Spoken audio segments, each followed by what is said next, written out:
Welcome back to the most professional StarCraft 2. Let me introduce you to the Terran in the bottom right in the red. Most of you know him. Almost all of you love him. It's Micro Jackson. ByuN. Up against the most perpetually underestimated Zerg player in Korea. We have the normal Zerg. It's Ragnarok. In this GSL Code S best of 3, there's a clear favorite. But Ragnarok has upset a lot of people lately. Cyril at the top of the list. So I don't give him a tiny chance of taking this one home. ByuN, for better, usually, and for worse, for his wrists mostly, has a very consistent style. He's back to the Reapers, the most micro-intensive strategies. If you like seeing, though, that high-action, high-intensity, wrist-breakingly strong Terran, well, it'd be awesome if you could like. And if you haven't yet, subscribe. We're going for 200,000 subscribers by the end of the year. And also, 1,072 likes on this video. And I'll cast another series. And, well, if I'm going to get 200k subscribers, I'll probably do it anyways. But thank you for tuning in. I hope my commentary makes your day a little bit better, as these games always do for me. And we'll see what ByuN has in store for Ragnarok. 2 Reapers to start.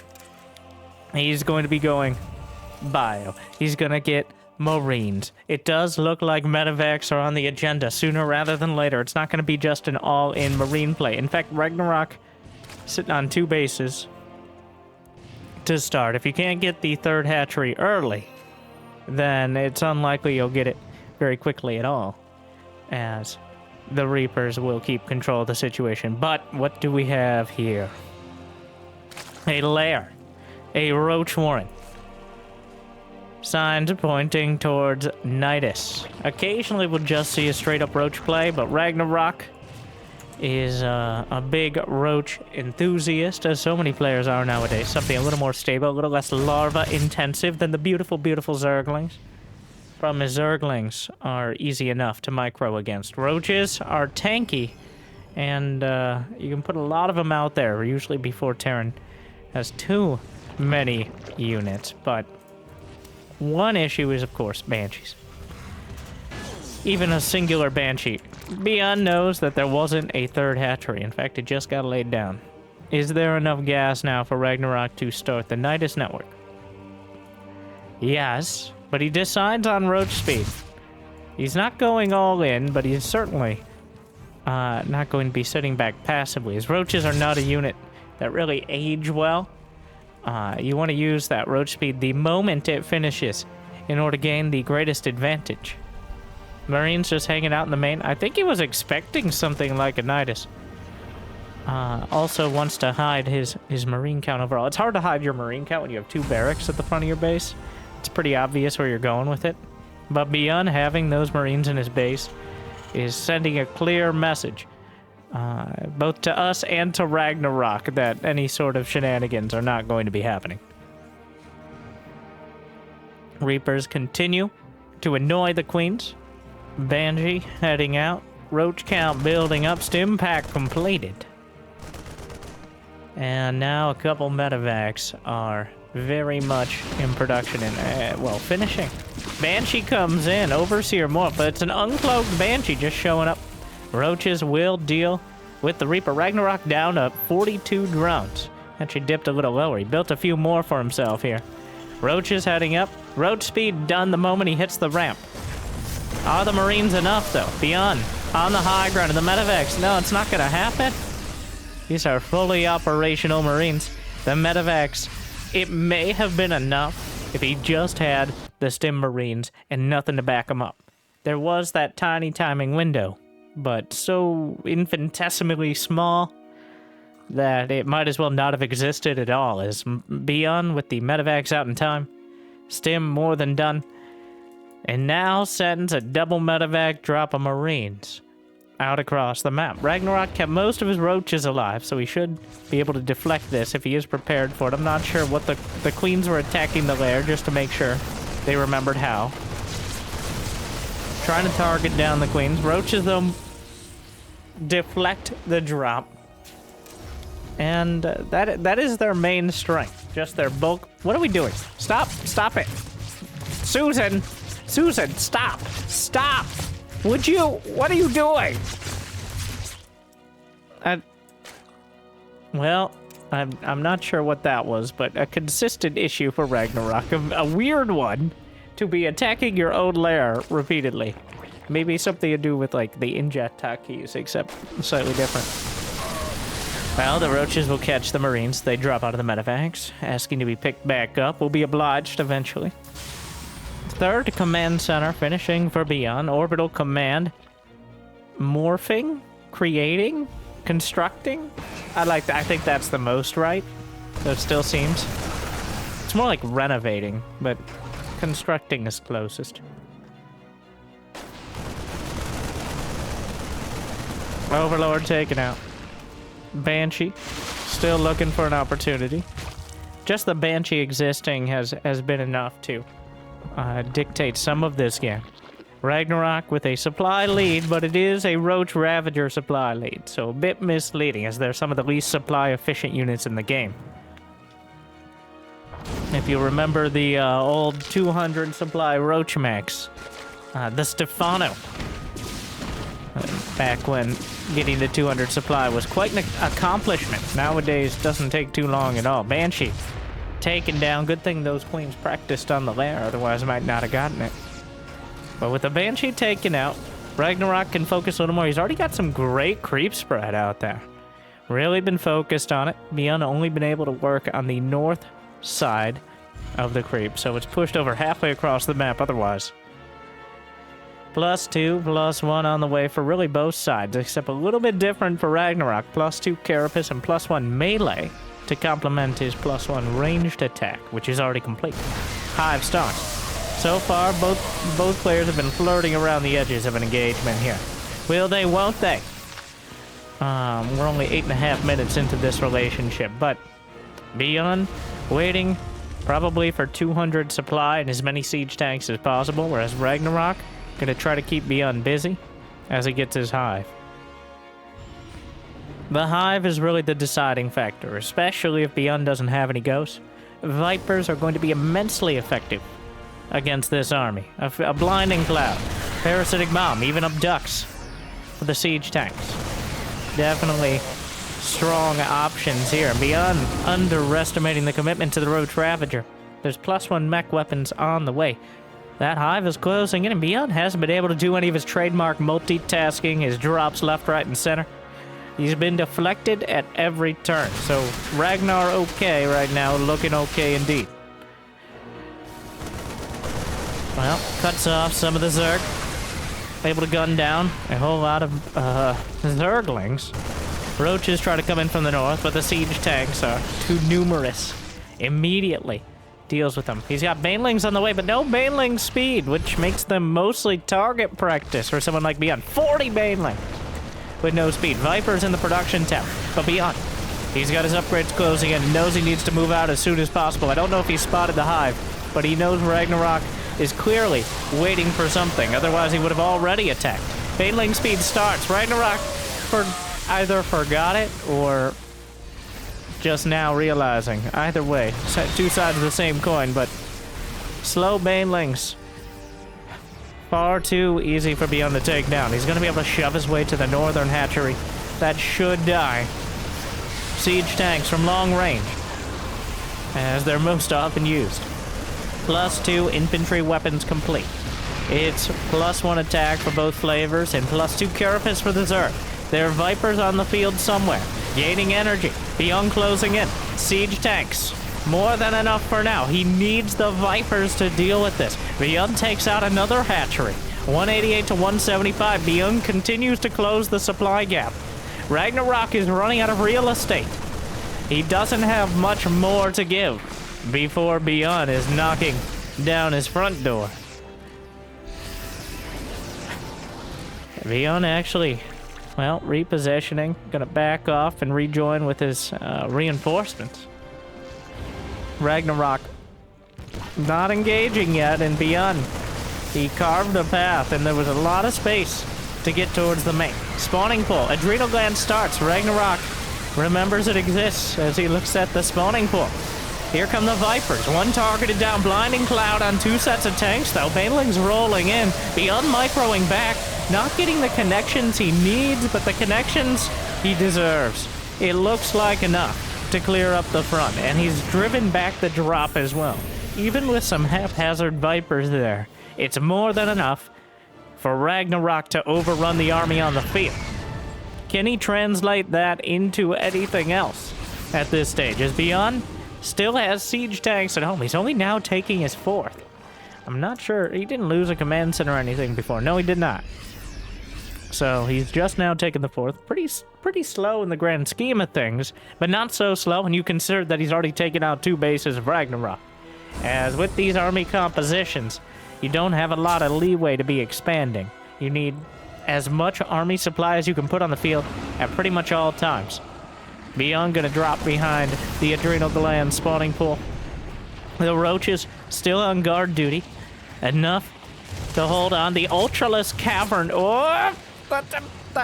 Well, a medevac with 6 or 7 Marines in it isn't a game ender right now, but certainly not something ByuN wants to lose for free. Hydralisk done on the way. Adrenal Gland's about to complete. I'm surprised, but not disappointed to say that Ragnarok has lived throughout ByuN's aggression. And just now ByuN is adding on Ghosts. I think he saw the Ultraless Cavern and started the Ghost Academy, but either way, late game Ghosts are kind of a mainstay of most matchups. +3/+3. Still another drop in the back. A bit of a weird concave, but the guard Roaches will hold again. Infantry weapons level 3 and armor coming online. But the Vipers find a Blinding Cloud in the midst of the bio army as well. Gotta be careful that doesn't work against you, but more tanks taken down. ByuN trying to put those Marauders in front on the high ground. Doesn't quite find the angle. Forced to retreat towards his 3rd. Banelings continue to roll in, but siege tanks will make sure that they won't roll out. And the Vipers already softened up the main with Consume. ByuN might be able to target it down. Doesn't choose to do so with the double drop. Ragnarok doing a good job of keeping his guard Roaches back at home, but ByuN is nearly maxed out. He's got Ghosts in the army composition. +3/+3. Ragnarok catching him a little off guard. There aren't that many reinforcements. ByuN comes back with the main brunt of his army. He's doing a double drop at the back, but the guard Roaches are still doing so well. ByuN takes the supply lead, but an awkward position here for him. Snipes come out. Ravager's gone down. Medevacs lagging behind the army, maybe giving an opportunity for the Banelings to close in. ByuN clearly looking the other way, but the way he's looking is at the hive. With the double drop able to take it out, the guard Roaches cannot save the day. This is why one of my pet peeves is to not consume your main base or any of your hatcheries. Build an evo chamber or something. Zerg, it's time to stop, Zerg players. The Vipers can sip on an extractor. Honestly, the spawning pool is better, but losing the hive at this stage of the game is that he can't build Vipers. It's a disaster for Ragnarok. A disaster partially of his own making, as he chose to consume so much of the hive to get that initial Viper energy, that ByuN was eventually able to use it as a turning point in this game and turn it I was gonna say shall, but has. Seems more accurate. Not the cheesy version, the whatever form of speech that is in English, if I could speak it correctly. But now, how many Vipers on the field? 2. Still intact. No infestors. And this army from ByuN is incredibly cost effective. His army has not, his economy rather, has not really been touched. The creep spread really tells the story. At one point it was over half the map, and now it's barely outside of Ragnarok's base. Nowhere particularly important here. Blinding Cloud, good. That's a lot of medevacs. Parasitic Bomb might be a great option. Ragnarok yanks in a tank, but to where?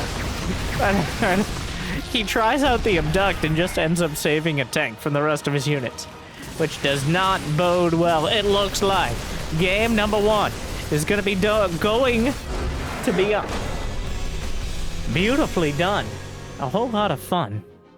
But at the end of the day, the ByuN won. No. Okay, well... Alright. Ragnarok, though, the roach is surprisingly effective. The guard roaches in the main, they're just tough to take down. They're kind of a built-in counter to that mass medevac drop style that ByuN likes to do. Because with Zerglings, you can jam your Marines into the corners with the minerals and other sort of terrain features. But the roaches don't care nearly as much about that. So while they might not be the best part of a late-game army composition, they do have some extra utility in dealing with things like drops.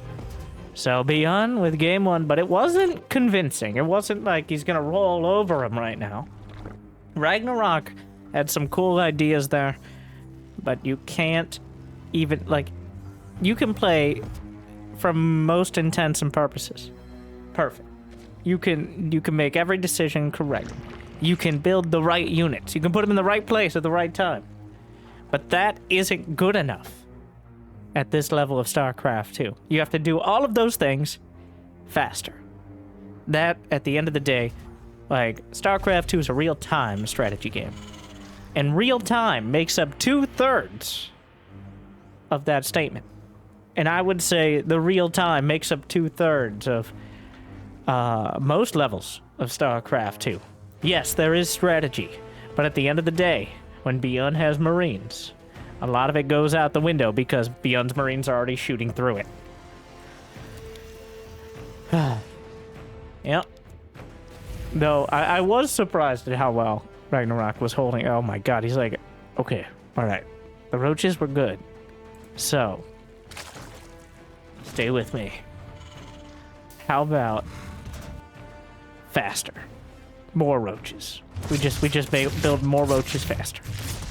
Alright, Dark. Is he actually going Zergling speed? Is my question. Well, he has speed and he still has 150 gas, so I think so. And he's on the side of the map. This is one of the few places where the side of the map you spawn on really matters. Because ByuN has been consistently going for the double barracks at the front play. There's 2 games in a row. He's done it in most of the series against Zerg for the last few weeks. It's predictable. So on this side of the map, the add-ons are exposed. They can be uninstalled by a direct application of Zerglings and roaches. So I believe that is what Ragnarok is trying to exploit here, as ByuN clearly building a fallback wall, because this is sticking out like a sore thumb that Ragnarok may want to chop off. Will Stim be able to... I seriously doubt it. You cannot repair the add-ons from this angle. They are... If you don't have the units behind to drive them back, they're dead. And the barracks may be forced to lift, possibly even lose them. Going to delay for now, but I do not think that Stim pack is going to make it. Ragnarok trying to make sure that's true. Whips out another couple corrosive bows and the Ravagers easily outrange.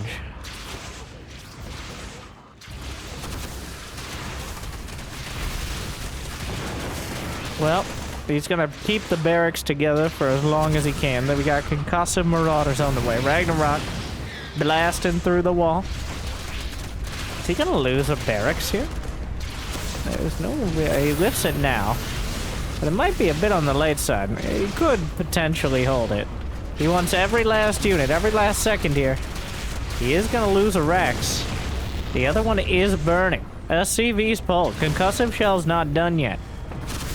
Ragnarok is macroing behind this. He only has 29 drones to 33 SCVs. Despite the infrastructure damage he's dealt, ByuN's economy overall is still okay. Alright, the barracks did get repaired.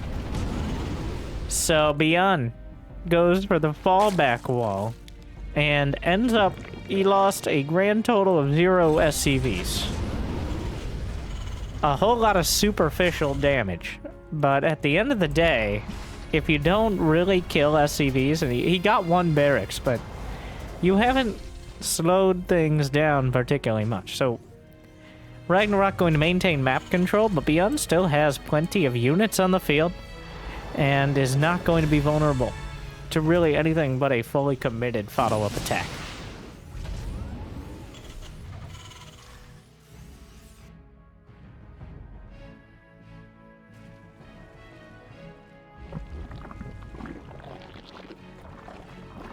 Well, Baneling Nest done. Evolution Chamber, very much on the way. +1 Carapace indicates he wants a little bit of everything.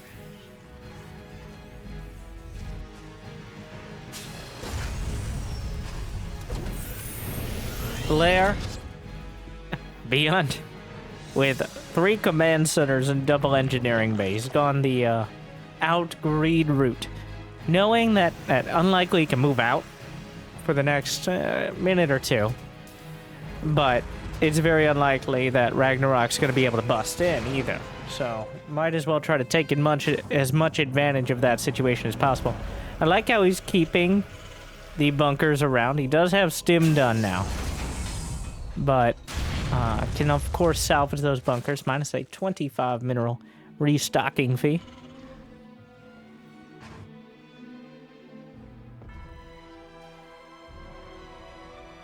+1/+1 for ByuN. Starport begins. In the grand scheme of things, a little bit on the late side. If this was a standard game, that'd be incredibly late. But of course, Ragnarok was a bit delayed himself through his own actions. But now, going up to 60 drones, 4 bases. We got Baneling speed. We got +1 Carapace. All the fixins here. And Ragnarok honestly looking quite good. Maybe a Hydralisk Den is the only thing missing. He's decided that with this much map control, this much opportunity to grab those resources, might as well go for the Ling Bane a lot quicker. A scan spots the Evo champ. I mean, those Banelings a bit of a giveaway. That's a lot of Zerglings out there. +1 Carapace is about to finish. So he's considering fighting, it looks like here. 2 medevacs on the way, and they can't come soon enough for ByuN. Yeah, the Banelings, ByuN still has the bunkers in his mineral line, understanding those Banelings are quite a danger. Kind of crazy. I don't know how he split those units like that there, but who knows with ByuN. I feel like ByuN, when he does a right-click, what he actually does is 27 APM of splitting small groups. You just mostly can't see it. Well, here comes Ragnarok. A whole lot of Lings, Banes, and Ravagers, but a bit of an anti-timing. As ByuN just finished 1-1, medevacs are on the field. Ragnarok retreats for now. ByuN is up to 66 SCVs and counting, which means full 3-base saturation. He has his 5 racks online, his factory, his starport. That spread, I can't believe it's not butter. 4 reactors, by the way. A whole lot of Marines. And the supply is near even. Well, ByuN does not want to risk his units being caught by the Banelings. Those are off a creep. Oh, Banelings try to come in the left side, but the supply depots hold the wall. I think he rolled in just a couple Banes, which, if there were no supply depots, could be an existential threat to the SCV.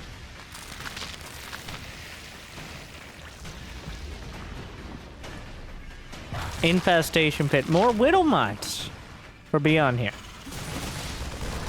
Gonna be relying on that potential AoE damage. Not as reliable as the siege tanks, but the risk-reward usually pays for itself. 4th base done. Hydra is done on the way. It looks like maybe Lurkers. A fake medevac drop. Ragnarok taking it very seriously. You always got to take ByuN's medevac seriously. A scan on the main. Spots the Hydra Den. Spots the Hive morphing. That gives ByuN a great timer on how long he has. He has about a minute, give or take, until the next level of tech for Ragnarok. He's got a little bit less than a minute. On his own, +2/+2. So, with 200 supply, there's really no reason not to put yourself out there, unless he actually intends on fully turtling and going to like Ghost Academy and siege tanks and all that, but I don't think that's the direction he's intending on taking this game. ByuN is always one to put himself out there if he has any opportunity. And at 200 supply, I'd call that an opportunity. But here comes Ragnarok trying to seize the moment himself. A lot of kills with the Banelings. More rolling in. So many Banelings. But the Marine count. Thankfully for ByuN, the command center was not yet a planetary fortress, so he is still able to lift it off. The Baneling count so damn high.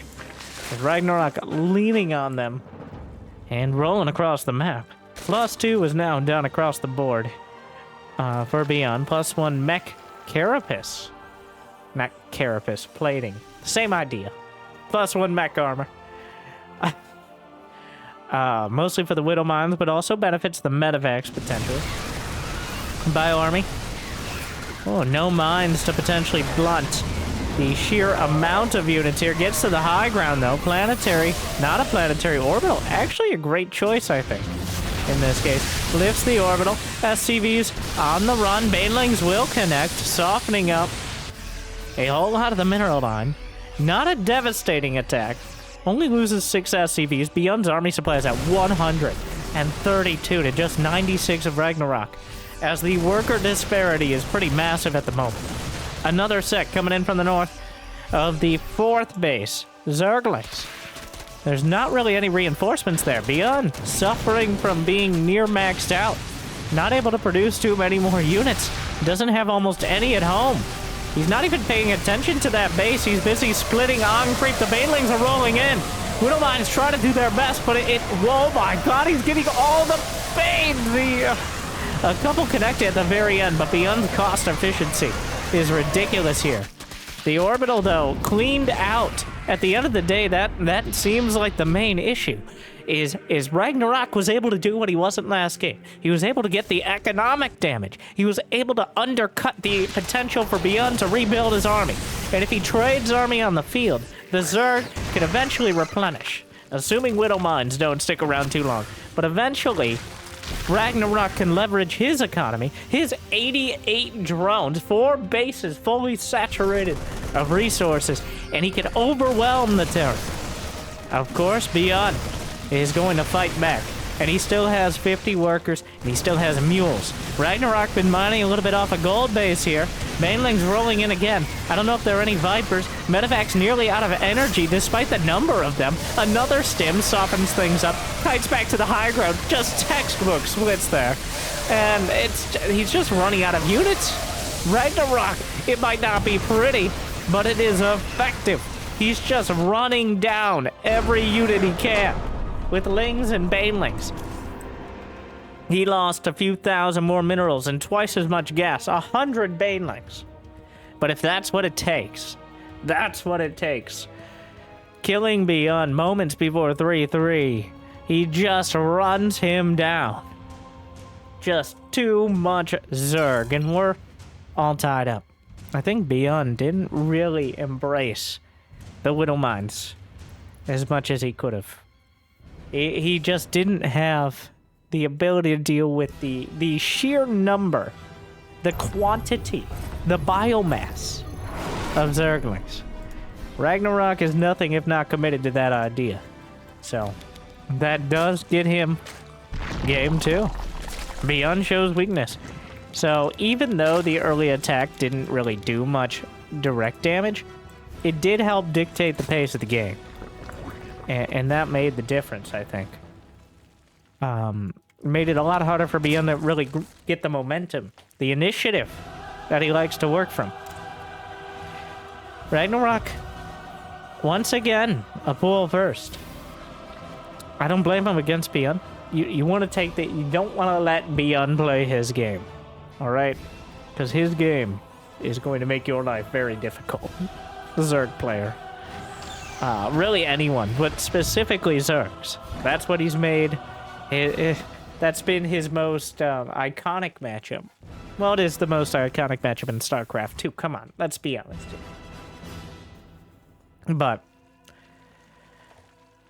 Are we going to see a Roach Hornet? Or is this just a Zergling speed play? He only has 2 in gas, I believe. Yep, oh, 3 out of 3 now. Just some Zerglings early. So a side benefit, or maybe the main benefit, I'm not actually sure which one's more important to ByuN, of walling off this early is you're not vulnerable to any Zergling counters. You already have the wall at the natural. Yes, the natural is delayed when you go for 2 barracks, obviously. But those Zerglings are getting in. At least not easily. So you can safely take your expansion on the low ground. Seize the timing. Oh, I think ByuN wanted to build add-ons now, so he wasn't building any units. But now Ragnarok's here. The Reaper comes back, has to choose one of the Zerglings.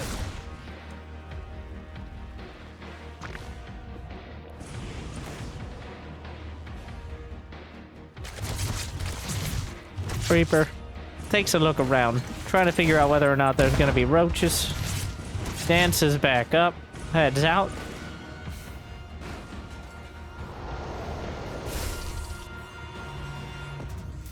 We got a tech lab on the way and a reactor as well. So the usual spread here. And this time around, very key, and I think Ragnarok acknowledging that as well. The add-ons are on the correct side of history. They're on the inside of the wall up. Not vulnerable to the Zerglings and Roaches, at least not until the barracks itself potentially gets taken down. Corrosive Bow is still a concern, but we're seeing the +1 Carapace play yet again on a Ragnarok. Interesting. Not usual, like, the early Evo Chamber has become kind of the way to play Zerg versus Protoss, but it hasn't been a common part of the Zerg versus Terran meta. As a lot of the time just the unit composition or getting to layer tech faster is the priority. But +1 Carapace does benefit everything the Zerg has, so including the drones, in case that becomes relevant.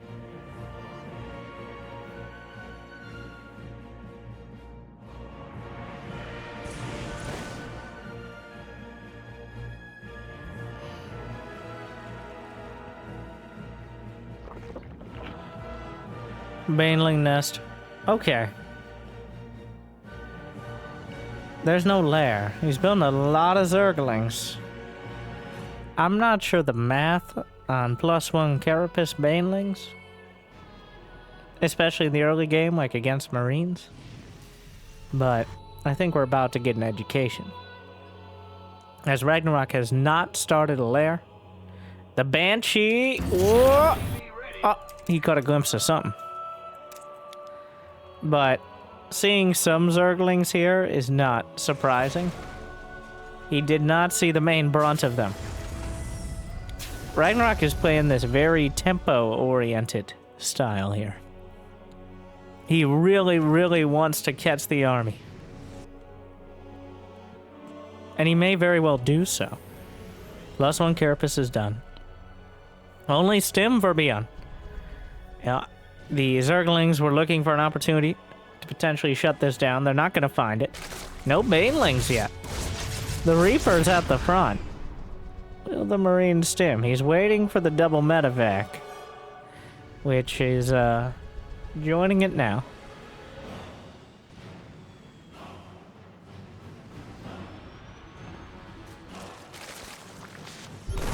Well, 6 Banelings on the way. ByuN cutting through. The Zergling count is so damn high. He's right now got 56 Zerglings and half a dozen Banes. Cutting off some of the reinforcements. Baneling speed on the way. At the very least, he can help not only shut this down, but deny ByuN's third base.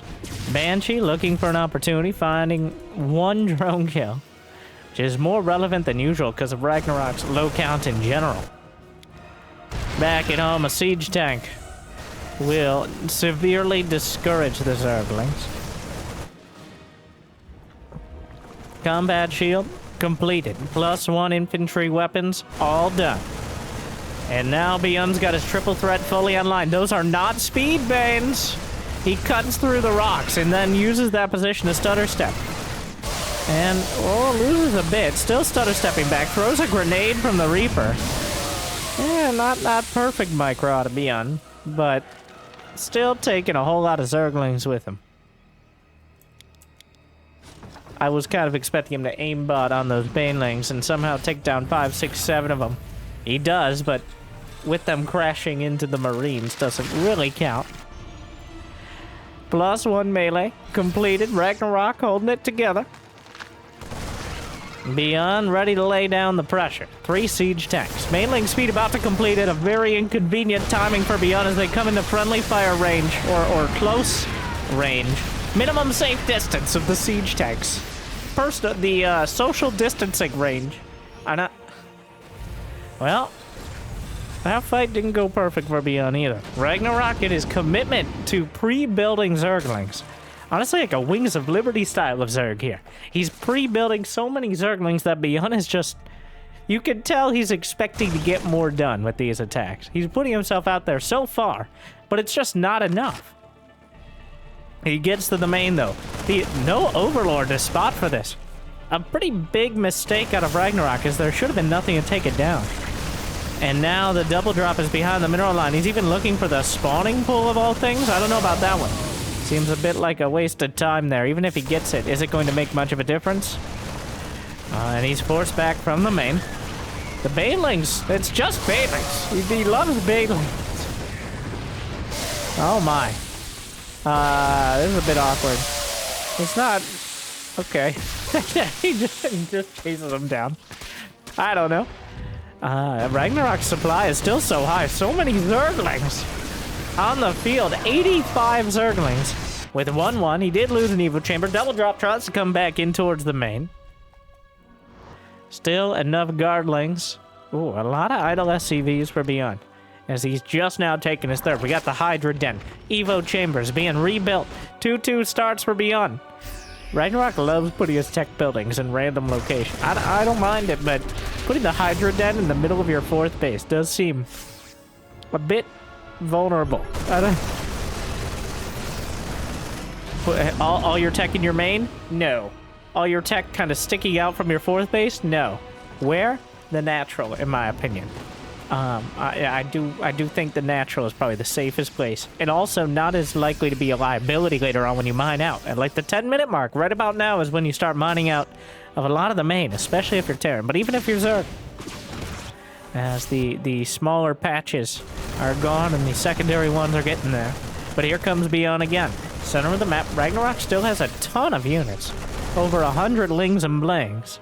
If you add them all together, but independently here in a moment. He's going to be over 100 Zerglings. Double drop back towards the main, cutting down some of the drones. And the Marines catch a handful of Banes morphing. Don't want to expose too many out on the creep. But the siege tanks finding quite an angle on the low ground there.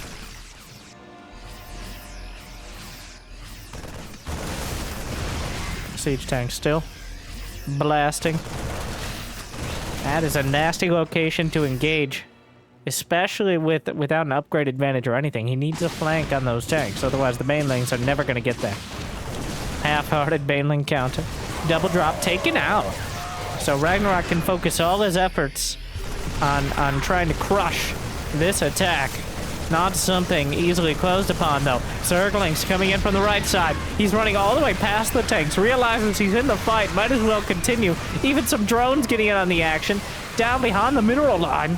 ByuN able to pick up and evacuate many of his units, and Ragnarok lost so much in that battle. There's a Liberator killed 8 drones. The Queens once again testing their knitting needles on a Zerg building. Not ideal. Of all the buildings, the Spore Crawler is probably not one you want to be softening up right now. +2 done for ByuN. Still a bit of a 12 more seconds on +2 melee attack. And Carapace is about 30 seconds behind that. So ByuN has a window here with an upgrade advantage and still has plenty of army supply on the field. Ragnarok is up to 80 drones. He's got the 4 bases. I don't believe he has a macro hatch.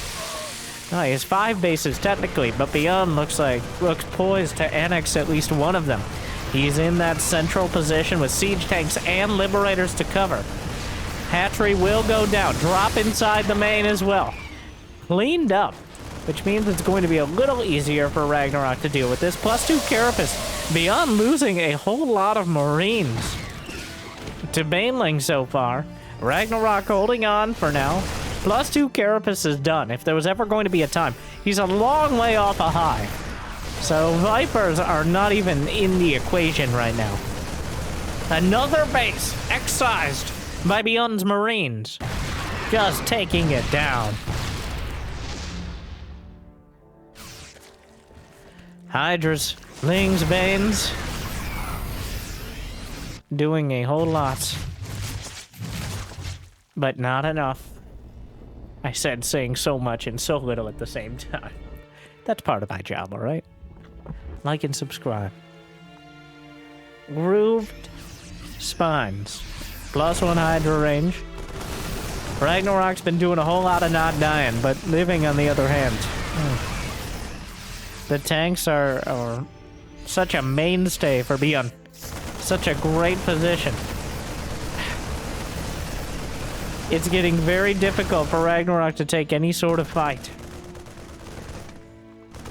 +3 is about to complete. Hive has not started. Ragnarok is clearly setting up. You try to deal with the drops in the main. ByuN is maxed out. Banelings get to the 3rd. He picks up the orbital, but that doesn't move the SCVs, which is not ideal. Will take his vengeance on the Hydra. Some of the siege tanks take it out, but the bio ball is rolling through. He's tearing up the hatchery. And yes, he may lose a medevac on the way out. But 20 drones down. This Liberator, oh no, 10 kills. All of them drones, I think. Might even get away from this. ByuN is in full position here. GG. He takes him down. Ragnarok showing a very unit-heavy style. I think there is something to it there. But ByuN, the problem is you have to maintain that momentum. You have to keep your unit count up so high that it becomes hard to build your economy behind. And if you ever end up losing one fight, which honestly he didn't really lose fights, he just didn't win them hard enough, then the efficiency of the Terran army, if you don't kill a Marine, it's going to be healed back to full. The siege tank's going to get repaired. So you're very committed to each of the fights. ByuN coming out on top, a little shaky, but overall, his micro on point and his macro impeccable. Micro Jackson takes it 2-1. Thank you for watching. I hope you enjoyed. I hope I made your day a little bit better. Congratulations to ByuN in his somewhat expected victory. Jimmy, 1,072? 72 lives. Cast another series. Going for 200k subscribers in general as well. I'm not sure if we're going to change it up at all to make that happen. But in general, I do hope you enjoy. Thank you for watching. Good luck, have fun. Stay tuned.